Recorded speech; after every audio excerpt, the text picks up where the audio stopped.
Pertubuhan Ikatan Usahawan Kecil dan Sederhana Malaysia Ikhlas menyeru kerajaan agar menangguhkan kemasukan 500,000 pekerja asing dari negara Bangladesh. Kementerian Sumber Manusia menerima 111,807 permohonan pengajian pekerja asing hingga semalam sejak ia mula dibuka pada 15 Februari lepas. Pertubuhan Kemanusiaan Masyarakat Antarabangsa Malaysia MHO berharap kerajaan segera melaksanakan kad warga asing bagi mengelakkan berlaku sebarang manipulasi daripada kumpulan ekstremis. Salam sejahtera, salam satu Malaysia. Bersama saya Nur Auni Rashikah, pengacara khas majalah PEP2 dalam merungkai isu dominasi pekerja warga asing di Malaysia. Apakah nasib rakyat kita?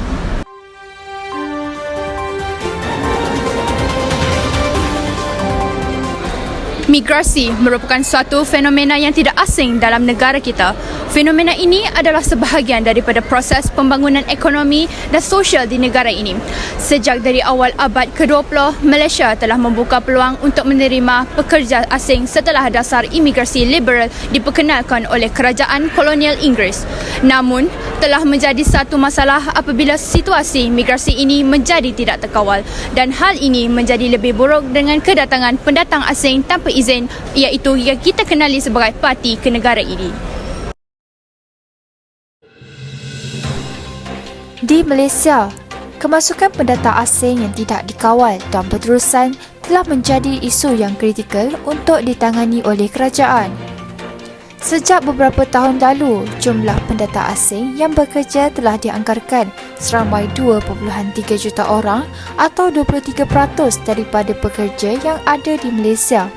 Daripada jumlah tersebut, dianggarkan hampir separuh daripadanya merupakan pendatang asing tanpa izin atau dikenali sebagai parti yang telah menggunakan pelbagai saluran untuk masuk ke Malaysia.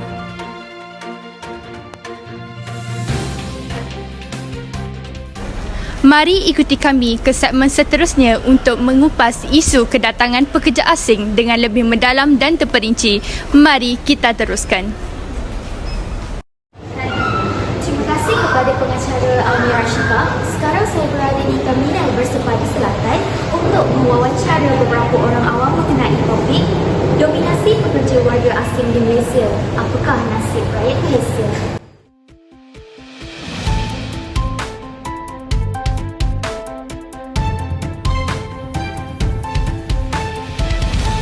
Soalan yang pertama, adakah kedatangan pekerja warga asing menjadi sebab warga negara kita menganggur? Saya tak rasa macam tu sebab kebanyakan warga asing mereka bekerja hanya dalam sektor macam buat rumah, buat bangunan semua tu kan, dan memang rakyat Malaysia pun mereka kurang kemahiran dari segi tu. Jadi sebab itulah Malaysia ni memang memerlukan warga asing jugalah untuk menampung kat situ. Sebabnya mereka memerlukan gaji yang rendah untuk bekerja. When it compares to kita punya warga negara, kita minta gaji yang lebih tinggi. Bagi saya tak sebab dia tak semua sektor memerlukan warga asing lah untuk bekerja. Saya rasa tidak, karena itu punya kompetensi masing-masing ya. Jadi kalau misalkan kita punya kompetensi, ya kita bisa bersaing. Tidak ada masalah-masalah mau asing, mau lokal, tapi kalau kita mau bisa. Hal ini telah menyebabkan sektor pekerjaan di negara kita kini semakin dikuasai oleh warga asing. Ini dapat dilihat dengan jelas apabila mereka mula mengancam periuk nasib penduduk negara kita sendiri, khususnya Bumi Putera. Contohnya dalam sektor pembinaan, daripada 10,000 syarikat yang berdaftar, hanya 20,000 sahaja warga asing yang berdaftar secara sah, manakala terdapat lebih 200,000 atau 80% daripada pekerja warga asing tidak memiliki kelayakan yang diiktiraf. Soalan yang kedua, pada pendapat Encik, apakah sebab majikan di tempat kerja lebih memilih untuk mengambil pekerja warga asing bekerja berbanding warga negara kita sendiri? Okey, setakat ini saya tahu kalau kita pekerja, kita mesti 9 jam kan. Kalau foreigner dia up to 12. Dia akan wajib OT dan dia up to 16 jam. So, lebih menguntungkan kepada majikan lah. So, baru dia bagi fix harga. Saya rasa yang pertama dari segi kemahiran lah, macam saya cakap tadi lah, kemahiran. Yang kedua mungkin dari segi gaji, bukanlah boleh sesenang bagi gaji murah dekat warga asing, tapi mereka kebanyakannya warga asing tak memilih dari segi gaji kan.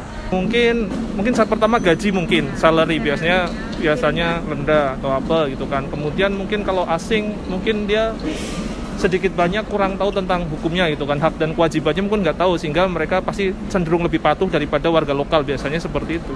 Mungkin ya, lebih taat hukum gitu kan. Kalau ikut daripada yang baru ni yang tular kan, diorang tak memilih kerja. Bagi saya sekarang lah, bagi pendapat saya, remaja yang baru lepasan belajar, kebanyakannya memilih kerja untuk yang bergaji tahap mengikut dia punya kelulusan. Jumlah kemasukan pekerja asing ke dalam negara ini adalah bertujuan untuk memenuhi keperluan tenaga buruh dalam beberapa sektor seperti perladangan, perkhidmatan dan pembinaan. Mereka ini terdiri daripada pekerja separa mahir, tidak mahir dan mahir. Namun menjadi satu masalah apabila kemasukan warga negara asing ini menjadi tidak berkawal. Mari ikut kami ke segmen seterusnya untuk mengupas isu kemasukan pekerja asing dengan lebih terperinci dan mendalam. Mari kita teruskan. Apakah cara untuk menangani isu lambakan pekerja warga asing di Malaysia? Isu lambakan, kita kena hadkan sektor mana yang sepatutnya warga asing boleh masuk dan apa yang sepatutnya kena utamakan warga Malaysia dahulu dalam sektor-sektor tu. Kita kena buat sekatan untuk mengambil pekerja asing. If you take other countries, they will do this blockage and they will just take a few amount of foreign workers. Kebanyakan sektor swasta lebih memilih untuk mengambil pekerja warga asing kerana gaji yang ditawarkan adalah lebih rendah berbanding rakyat tempatan, walaupun kualiti dan keselamatan hasil kerja tidak mempunyai kelulusan oleh pihak berkuasa. Dalam konteks ini, pekerja berkualiti amat diperlukan kerana mereka dikatakan lebih produktif dan akhirnya membawa kepada pertumbuhan ekonomi negara. Namun persoalannya, adakah pekerja warga asing mempunyai ciri-ciri yang diperlukan dan mampu dimanfaatkan sepenuhnya? Soalan seterusnya, apakah faktor yang menyebabkan pekerjaan warga tempatan dimonopoli oleh warga asing? Mostly harga gaji rendah. Sebab kalau macam ni lah yang saya setakat ni saya tahu, kalau kalau non-local dia akan dapat harga lebih rendah sebab diorang akan potong untuk diorang punya pasport semua bagai. So majikan memang bayar tinggi, tapi dia akan bayar rendah untuk upah diorang. Malaysia ni maybe negara yang senang masuk kot. Warga tempatan ni sama je gaji juga kan, okey, tak ada masalah. Tapi macam mau cakap apa ni, macam warga asing ni dia duduk kat Malaysia ni, biasalah dia kerja memang rajin, tapi itulah orang cakap dia jenis menyimpan, lepas tu dia senang boleh beli apa yang dia nak. Dia tak macam orang Malaysia pun sama juga macam tu juga, tapi macam dia warga asing, dia kerja kat Malaysia tapi dia boleh ada bisnes tu, bisnes ni kan. Jadi kita ni sebagai warga Malaysia macam boleh kata terpinggir pun ada jugalah. Soalan kami yang terakhir, apakah kesan jangka panjang jika pekerja warga asing terus mendominasi peluang pekerjaan?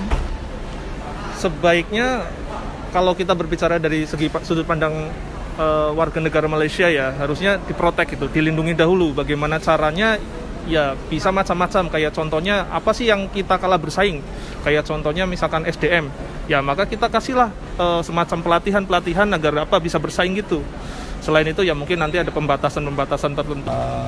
Pengangguran, mungkin in future warga asing akan cuba mengambil tempat kita. Penampakan warga asing termasuk yang tiada dokumen menyebabkan ada kalangan mereka sudah besar kepala. Berkumpul dalam jumlah yang ramai dan bebas melakukan apa saja, malah ada yang mempunyai perniagaan sendiri setelah agak lama berada di negara ini. Sekian saja wartawan anda pada hari ini. Saya Syura Syakira melaporkan. Kita kembali ke Seri Pentas.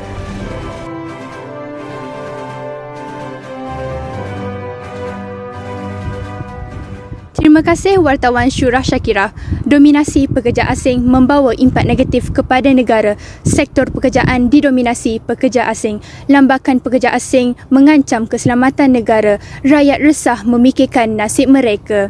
Tanggungjawab mencantas dominasi warga asing bukan sahaja menjadi tanggungjawab pihak kerajaan namun memerlukan kerjasama daripada semua pihak. Sesungguhnya peribahasa bukit sama didaki, lurah sama dituruni wajib diamalkan. Sekian sahaja daripada saya, pengacara Nur Ani Rashika daripada kumpulan BOS Majalah PEP2.